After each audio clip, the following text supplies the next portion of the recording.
O deputado Félix Mendonça Júnior, do PDT da Bahia, foi alvo de operação da Polícia Federal, que investiga desvio de emendas parlamentares. A 9ª fase da Operação Overclean cumpriu mandados no apartamento funcional do deputado em Brasília e em um outro endereço na Bahia. José Matheus Santos tem os detalhes. José Matheus, qual é a suspeita que envolve o deputado? Explica pra gente esse caso. Mais uma vez, boa noite para você. Boa noite, Marina. De volta aqui ao Jornal do SBT News. Isso, Marina. A suspeita da Polícia Federal é que o parlamentar tenha feito parte de um grupo para desviar recursos públicos provenientes de emendas parlamentares. Essa operação foi deflagrada hoje e é a 9ª fase da Operação Overclean e contou com a participação da Receita Federal e da Controladoria Geral da União. Ao todo, foram cumpridos 9 mandados de busca e apreensão em endereços ligados ao parlamentar aqui em Brasília, como você disse, num apartamento funcional e também em imóveis em Salvador, a capital da Bahia. Entre os imóveis que foram alvos das buscas está uma casa de praia do parlamentar na Bahia. Essa operação aconteceu hoje, no início da manhã, e segundo a Polícia Federal, o STF, o Supremo Tribunal Federal, aqui onde estamos, determinou o bloqueio de 24 milhões em contas bancárias de pessoas físicas e jurídicas investigadas. O objetivo é fazer com que haja uma interrupção de movimentação de valores ilícitos por parte dos investigados, segundo a Polícia Federal. Essa operação foi deflagrada após uma decisão do ministro Nunes Marques, aqui do STF. Conforme apurou o nosso analista de política César Feitosa, essa decisão está sob sigilo e vai continuar assim. A suspeita da Polícia Federal é que os investigados tenham cometido crimes de organização criminosa, corrupção ativa e passiva, peculato, fraude em licitações e contratos administrativos, além de lavagem de dinheiro. A suspeita da Polícia Federal é que o deputado Félix Mendonça Júnior, do PDT da Bahia, tenha atuado na logística de estrutura, negociando a distribuição de emendas parlamentares e, em troca disso, tenha recebido propina por meio de um secretário parlamentar que atua no gabinete dele na Câmara dos Deputados.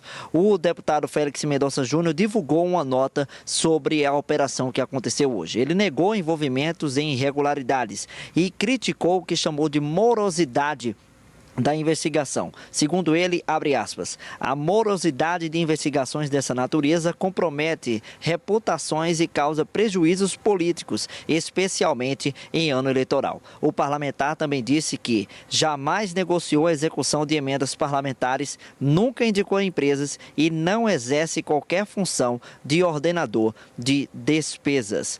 Segundo a Polícia Federal, em 3 cidades da Bahia aconteciam esses supostos desvios de emendas parlamentares. As cidades seriam Paratinga, na Bahia, e Bipitanga e Boqueira, no interior do estado da Bahia. Em outras fases da Overclean, prefeitos dessas 3 cidades e ex-prefeitos foram alvos da Polícia Federal de buscas e apreensões. Volto para você, Celso Freitas. José Matheus, obrigado. Nós voltamos a Brasília com César Feitosa e Ranier Bragon. Ranier, essa investigação da Overclean é mais uma, das várias operações da Polícia Federal tentando desvendar aí os desvios das emendas parlamentares. Exato, Celso. Além do ministro Nunes Marques, que foi o autor da decisão da operação dessa terça-feira, há vários outros inquéritos sob relatoria, principalmente do ministro Flávio Dino. E, basicamente, em todas elas, há uma suspeita em comum que é o desvio de verbas dessas emendas por prefeituras, por empresas que são contratadas por meio de fraude em licitação, com a suspeita de participação de parlamentares e dos seus assessores. Também em comum, Celso, é a justificativa que é dada por esses políticos quando há esse tipo de investigação, de suspeita. Eles argumentam que eles direcionam a verba para os estados, para os municípios e que a partir daí eles não têm qualquer relação com essa verba que cabe que cabe ao prefeito, às empresas responderem por eventuais ilícitos. O fato é que as emendas parlamentares, elas movimentam atualmente mais de 60 bilhões do orçamento federal. É um volume muito grande, basicamente chega ali a quase metade do que o governo federal tem para investir em obras e investimentos livremente, né? Fora daquele recurso ali que é congelado e que já é direcionado para um determinado fim. Então, é um volume muito grande de recursos e, além de ser muito grande, ele tem um problema de ter uma transparência, uma fiscalização ainda muito precária. Depois de decisões do Supremo ali que obrigaram os parlamentares a adotar um nível um pouco menos ruim de transparência sobre a aplicação dessas verbas, houve um certo avanço, mas ainda persiste esse tipo de problema. E isso, quando historicamente, a gente vê que quanto menos transparência há na aplicação, na execução de recursos federais, mais há chance de haver esse tipo de situação, que é desvio de dinheiro público. Parlamentares hoje, deputados e senadores, eles têm acesso a um volume muito grande de recursos para direcionarem para os seus redutos eleitorais.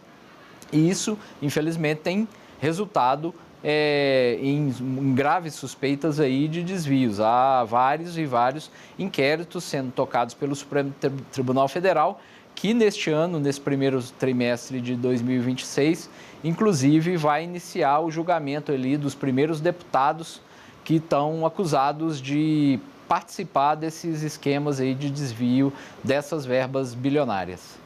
César Feitosa, em ano eleitoral, os olhares estão ainda mais atentos às questões envolvendo as emendas parlamentares, e isso eu falo dos olhares da Polícia Federal e também do Supremo Tribunal Federal. A gente CGU também, Marina. CGU também. A gente, indo na esteira, né, do que estava dizendo o Ranier Bragon, esses processos são inúmeros na justiça brasileira e chamam ainda mais a atenção diante, né, de uma ofensiva dos parlamentares que vão tentar se reeleger ou se eleger em 2026. O próprio Supremo Tribunal Federal, Marina, tem um pouco mais de 80 inquéritos, todos sob sigilo, mas que investigam desvios de emendas parlamentares, outras questões relacionadas ao mau uso de verba pública por meio do uso de parlamentares, né, deputados e senadores. É muita coisa. E hoje, na entrevista com o diretor-geral da Polícia Federal, Andrei Rodrigues, mais cedo aqui no SBT News, a nossa repórter Anita Prado perguntou para ele se haveria algum tipo de orientação da direção da Polícia Federal sobre o avanço desses inquéritos em um ano eleitoral, porque como a gente viu, por exemplo, no fim do ano passado, a Polícia Federal conseguiu encontrar dinheiro vivo, se não me engano, cerca de R$500 mil, com o deputado Sóstenes Cavalcante, que pretende, um pouco menos, na verdade, eu acho que foram R$470 mil na casa do deputado Sóstenes Cavalcante, que pretende se lançar ao Senado pelo Rio de Janeiro, um deputado do PL, que nos últimos anos sempre ocupou cargos de relevância dentro da Câmara. E ele acabou dizendo que não tinha nada a ver, que na verdade aquele dinheiro era resultado da venda de um imóvel no interior de Minas Gerais, Ituiutaba. Mas o estrago político, a imagem do deputado, mesmo diante de uma suspeita da Polícia Federal de desvio de recursos públicos, de cota parlamentar, enfim, acaba ficando consolidado, né? Então, em ano eleitoral, a tradição dentro da Polícia Federal é tomar um pouco mais de cuidado com essas operações sensíveis que acabam chegando e atingindo deputados e senadores.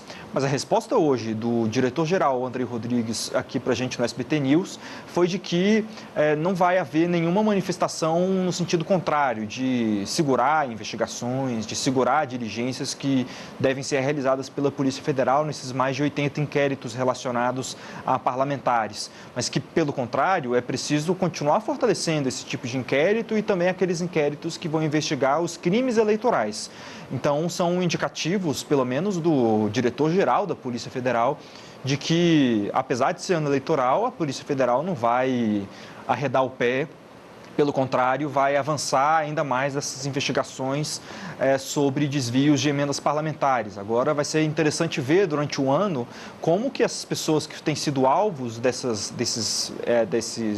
buscas e apreensões, enfim, que estão respondendo a processos no Supremo sobre desvio de recursos públicos, como que eles vão justificar e pedir o voto para os seus eleitores nos seus estados e em seus municípios, porque vai ser a primeira eleição com esse tanto de alvo de investigação no Supremo sobre desvio de recursos públicos.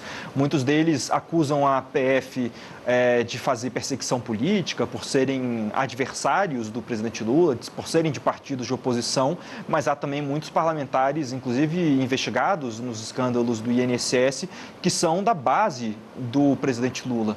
Então vai ser interessante ver como eles vão fazer politicamente para tentar não perder votos enquanto são suspeitos de praticar crimes. Agora, Ranier, para a sorte de nós brasileiros, a PEC da blindagem, né, que tentava dificultar investigações e processos contra parlamentares, acabou dentro do Senado, né? Não passou pelo Senado, foi morta. E foi por pouco, viu, Celso? Porque foi aprovada na Câmara e havia acordo para aprovação no Senado. Houve uma pressão muito grande, a gente acompanhou muito de perto, né, no final do ano passado, uma pressão popular muito grande em torno da PEC da blindagem. Ranier e César, obrigada mais uma vez pela participação de vocês.